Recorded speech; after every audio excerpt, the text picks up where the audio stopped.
So tell me, with all of the success you've had, I know that there's also been hard times that come with that. What's the toughest criticism that you've had to endure as a writer?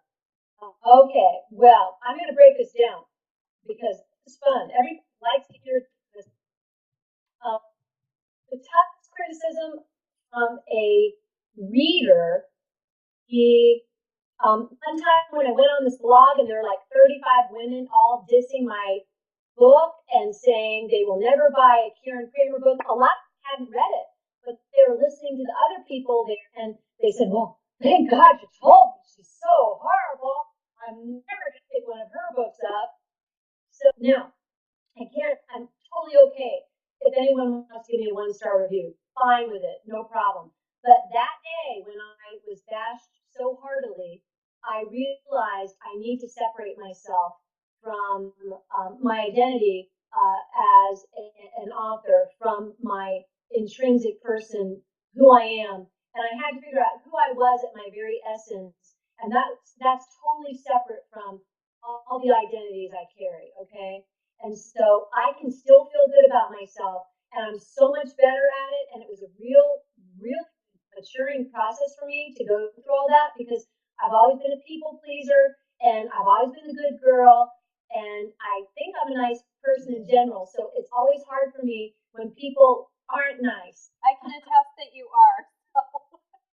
But I've gotten used to it, and I'm really proud of myself because it's made me grow as a person. I'm not, I'm separate from, my successes too. I'm separate from success and failure. I am who I am, and that's a good person. And all that other stuff is gravy, and in a way, it frees you up to be more successful, because when you can let go of all that desire to please other people and let go of the fear of failure and the fear of being dissed, you're so free. It frees up your creative spirit, and you can do what you want, and you can play and get messy, and you know that you have a strong foundation and you're going to be fine no matter what happens. That is so right. You're so right. It does for you. So if that's your toughest criticism, people kind of being ugly when they really don't need to, how about the best compliment? I'm sure that you've gotten some pretty fantastic emails, and whenever you meet people at public events, what has been the best compliment you've received as a writer? Well, I have to say that the best compliment is always a reader who just says that my books have made her happy. And when I meet a reader in person, I think the highest compliment is when we give each other a hug, and it's a real strong hug, and we're just so happy to meet each other, because I do think there's a real connection between the reader, the writer, and the book. Once I write the book, it's out of my hands and it belongs to the readers. So I love when the process comes full circle, and either through online or in person, a reader will come up to me and tell me how much the book meant to her. And it's just such a thrilling, wonderful, satisfying feeling to know that my little story helped someone through a hard time, or just made them laugh, because we just don't do that enough. We're all so serious, and we have so much going on, and we get burned out so quickly. So I like that. What I do is I just add a little bit of brightness and entertainment to the world. So tell me, since we're on this whole subject of readers, is there anything that you would like to say to your readers and all the people that just so enjoy your work? Well, I'd just love to say thank you so much for your support, and thank you for enjoying my stories and telling me about that. Because when you tell me, it really reinvigorates me, because it can be hard to be a writer sitting by yourself in your room, and you're wondering, is anybody going to like this? So it really does help. It can be a lonely lifestyle to write all day. I've given up a ton of stuff to do. I've given up volunteering at my kids' schools, and I miss substitute teaching, which is what I was doing when I wasn't teaching full time. And I don't do any of that anymore. I do occasionally volunteer still, but my my teenage boy doesn't want me anywhere near the school anymore. So, So tell me, how do your stories evolve for you? how do they evolve? Well, they all start with a germ of an idea. For example, my first story, when Harry met Molly, I just had this idea. I thought, what if there was a beauty pageant back in the Regency days? And I thought, that would never happen, but how could I make it happen? And so I decided that there were some women who were ladies of the evening, mistresses, light skirts, they call them, and they were competing to be the most beautiful, sexy, girls at this hunt party, a house party. And so they had to enter this competition. And my heroine was a virtuous young woman who was a fish out of water who had to enter the pageant. Now, I had seen Miss Congeniality with Sandra Bullock, and I remember how much I loved that story, how she was a fish out of water at the beauty pageant. So that's where When Harry Met Molly came from. All the other ideas came the same way. I would just have either the whole story question, how does a virtuous young girl survive a pageant for, women of the demi-monde, or I would just have a scene. On my second book, I was thinking about sisters and I, how in high school, if we didn't want to hurt a boy's feelings, if he wanted to go out with us or something, we'd make something up. And you know how every woman does that. So I had my heroine in my head. She was telling everybody, "Oh, I can't go out with you because I'm going out with the Duke of Drummond. He's my long distance boyfriend." And she really made up this guy. She had heard her cook tell everybody about the Duke of Drummond as a legend, folklore. And so my heroine didn't realize he's a real guy, and he shows up in London. So that idea. So everything had to focus around that. So each of my books is the same way. With Marcia, I just woke up in the middle of the night and said, I love the Brady Bunch, I love pop culture, and I want to have my own blended family back at the Regency period, 3 boys and 3 girls. The House of Brady and a blended family.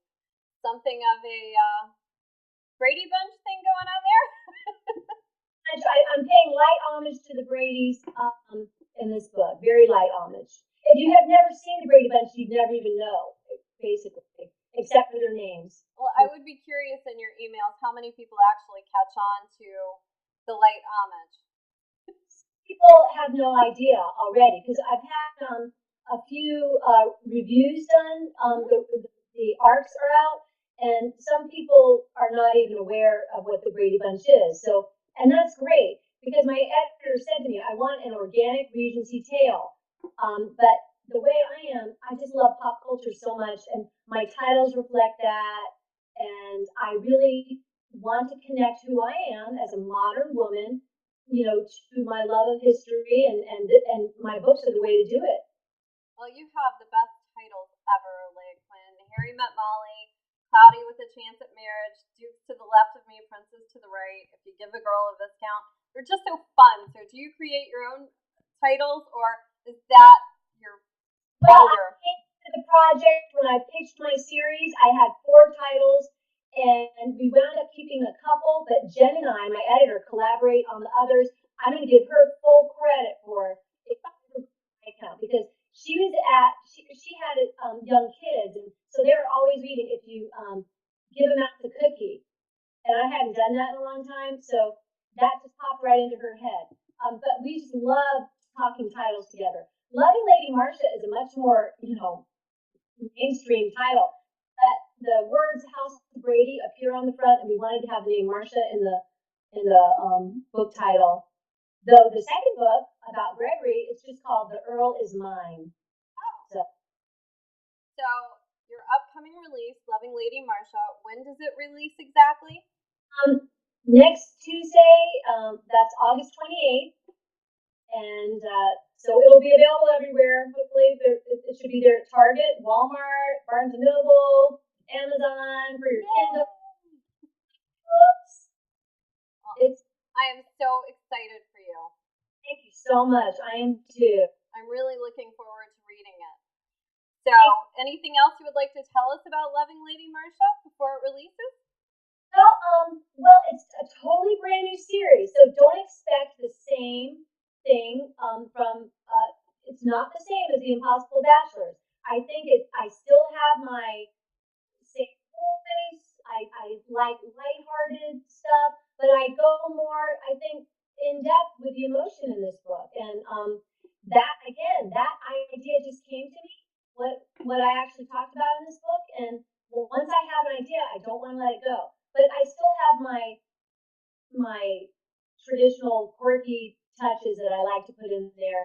But I really enjoyed writing this book because of the I think the greater emotional depth in this book.